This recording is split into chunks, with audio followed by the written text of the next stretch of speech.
Imagine being part of a secret so powerful, it could change the course of a world war.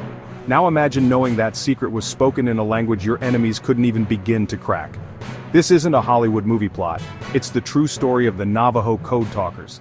The unsung heroes of World War II whose unique contribution helped secure victory in the Pacific. But why was their code so unbreakable?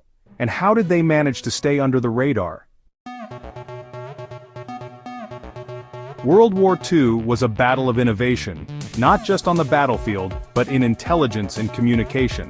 While soldiers fought with guns and tanks, another war was being waged in the shadows, the War of Codes.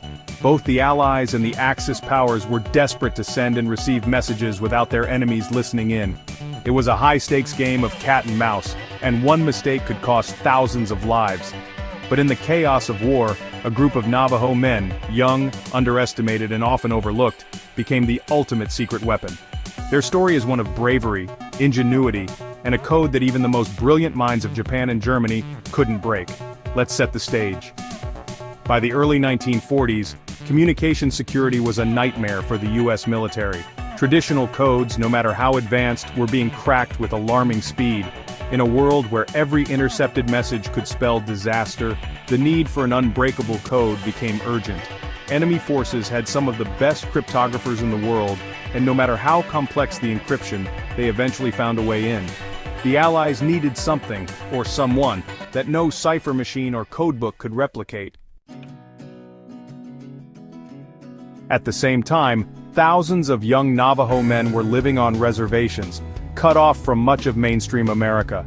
They spoke a language, Diné-Bizad or Navajo, that was so complex and unique it wasn't even a written language. Few people outside the Navajo Nation knew how to speak it, let alone understand its nuances. It was the perfect candidate for a code that could defy even the sharpest cryptographers. But how could this idea become a reality? The idea of using Native American languages as codes wasn't entirely new. During World War I, the Choctaw language had been used successfully in a similar way. But in World War II, the stakes were higher, and the military needed a solution that could work across the sprawling Pacific theater. Enter Philip Johnston. Johnston wasn't Navajo himself, but he had grown up on a Navajo reservation as the son of a missionary, and was fluent in the language. He pitched the idea to the U.S. Marine Corps in 1942, and after a successful demonstration, they decided to recruit 29 Navajo men to develop and test the code. The task was monumental. The Navajo recruits had to create a code that was fast, efficient, and impossible to decode without knowledge of their language. And they succeeded. The code they developed used Navajo words to represent military terms. For example, the word for egg in Navajo was used to mean bomb, and hummingbird represented a fighter plane. But they didn't stop there. To add an extra layer of security, they also created an alphabet system where each letter was represented by a Navajo word. Here's the genius of it. Even if someone captured and tortured a Navajo speaker, they wouldn't get far. The code wasn't just Navajo, it was Navajo with a twist, making it completely indecipherable without extensive training. The Navajo recruits, soon to be known as the Code Talkers, went through rigorous training. Not only did they have to memorize hundreds of code words, but they also had to learn military protocols and how to operate under combat conditions. Many of these young men had never left their reservations before joining the Marines. Now, they were thrust into a world of strict discipline, harsh training, and eventually, the chaos of war. When the Code Talkers were deployed to the Pacific, their impact was immediate. They could send and receive messages in minutes that would have taken traditional methods hours to encode and decode. During battles like Iwo Jima, their speed and accuracy were critical. Major Howard Connor, a Marine officer at Iwo Jima, famously said, "Were it not for the Navajos, the Marines would never have taken Iwo Jima." That's how crucial they were. The most incredible part of the Navajo Code Talkers story is how their code remained unbroken throughout the war. The Axis powers were notorious for their ability to crack codes, yet they were utterly baffled by this one. Why? Because it was built on a foundation they couldn't even begin to understand.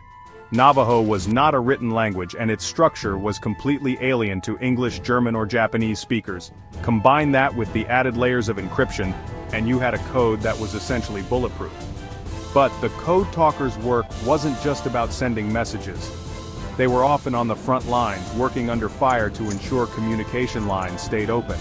They witnessed the horrors of war up close, yet they persevered, knowing their work was saving lives. After the war, the Navajo Code Talkers returned home as heroes, but their contributions remained classified for decades. It wasn't until 1968 that their story began to be recognized. In the years that followed, they received numerous honors, including congressional gold and silver medals. Yet even today, many people don't know about their vital role in the war.